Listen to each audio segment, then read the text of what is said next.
Biz gərək həm tarixi keçmişimizi təhlil edək, həm son illərin təcrübəsini təhlil edək və müstəqil Azərbaycan dövləti üçün uzun müddətli bir konstitusiya layihəsi hazırlayaq.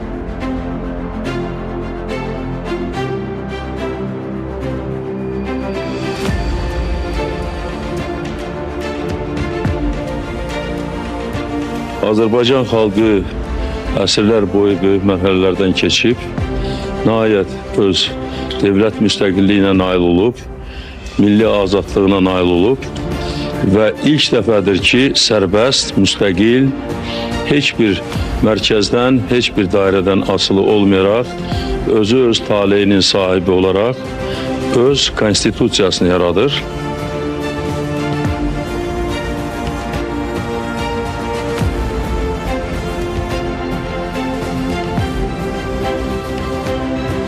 Azərbaycan xalqının mütləq əksəriyyəti təklif olunan dəyişiklərə öz dəstəyini verir.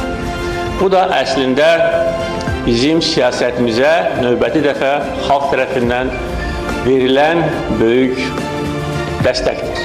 Mən şəxsən bunu belə qəbul edirəm, çünki təklif olunan dəyişikliklər biz tərəfdən irəli sürüldü və Azərbaycan xalqı, onun böyük əksəriyyəti bu referenduma həd edir.